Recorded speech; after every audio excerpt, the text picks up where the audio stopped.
Hi, my name's Steve Pearson, and today I'd like to show you a proof of concept of a piece of software that can manage Git repositories via a Nostr relay. So this is going to be built from a couple of extra components. We've got at the bottom here a Nostr relay. I'll just start that now. We've got a Git Nostr bridge. This will listen for Nostr events and manage the Git repositories.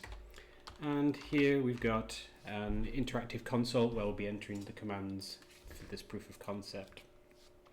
So first I'd like to show an example of how we can try to locate a Git repository for a user using a NIP5 identifier. So we're going to enter Jack's identifier here and try to look for a repository called demo. So as you can see, we've connected to the Nostr relay. We've resolved Jack's NIP5 identifier to his public key, and now it's just checking to see if it can find a repository, and unfortunately Jack hasn't created a repository.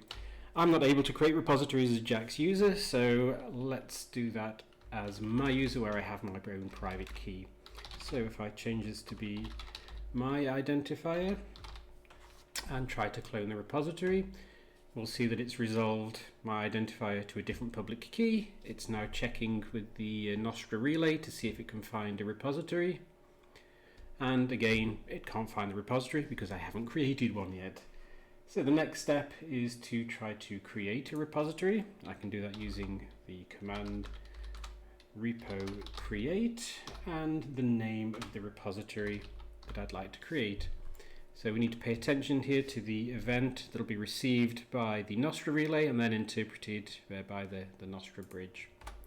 So here we can see the event was received by the relay, passed on to the bridge, and it's created a repository with name demo with a couple of permissions and the address that it knows that it can be reached at. And it translated that into a git init command. So we've created the repository on the server. We can now try to clone that again by repeating the git repo clone command. Here we'll see that it will now be able to resolve the repository, but I don't have any permissions to access that repository at the moment. So after a few seconds, we see that it requests a password. What I need to do is to register my SSH key with the Nostr network by calling ssh-key add with my public key, and again we'll watch this and see it be registered with the Nostr relay, and the Nostr bridge will also react to this command. So the message was sent and the bridge has identified there's been an updated SSH key for my public key. So now we can try the clone command again. And now we will be able to clone the repository.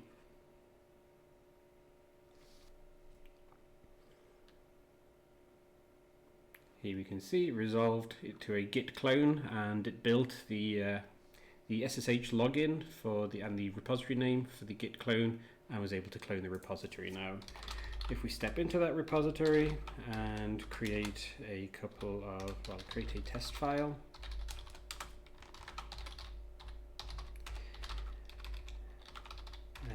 Add that and create a commit.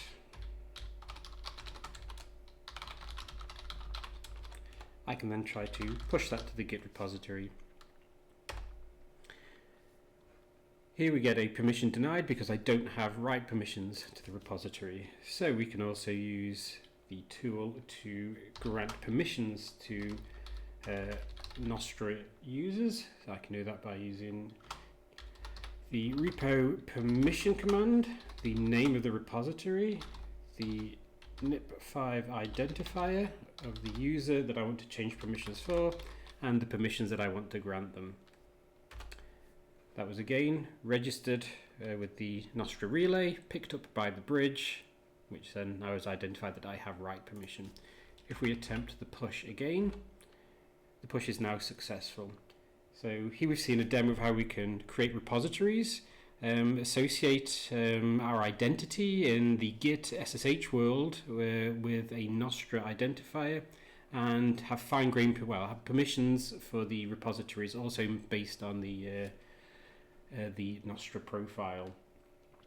So the advantage of managing this kind of this configuration in a Nostr relay is that if something were to happen to the Git server, let's say that it's lost all of its databases, it's been completely destroyed, wiped off the earth, and it needs to be reconfigured, then because all the configuration is stored in the Nostr relay, we'll be able to recover that configuration quite easily.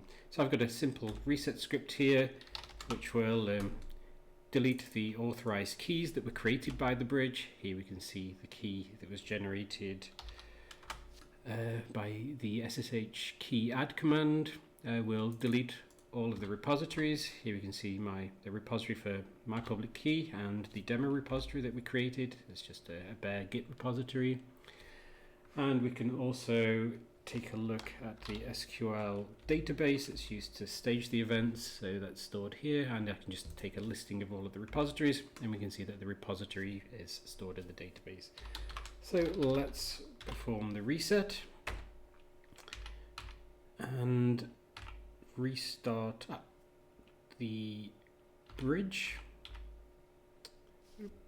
Okay, and let's first just verify that the repository, now we don't have any more permissions. If I try to do a pull, I'm requested for a password again, and push, the configuration's lost, I have to request a password again.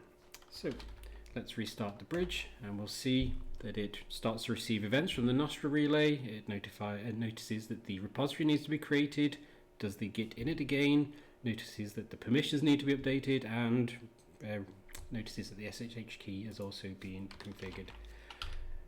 Now I can do the git pull.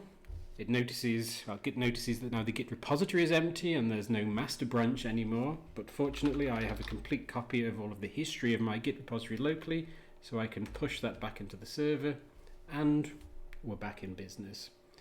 So that's just an example of a proof of concept of how we can use Nostr to manage the creation and listing of repositories, the SSH key mapping, and the permissions for those repositories. So I hope you found that interesting. I'll have some more links in the description of the video to the Git repository and some sort of architecture documentation, and I hope you found this interesting.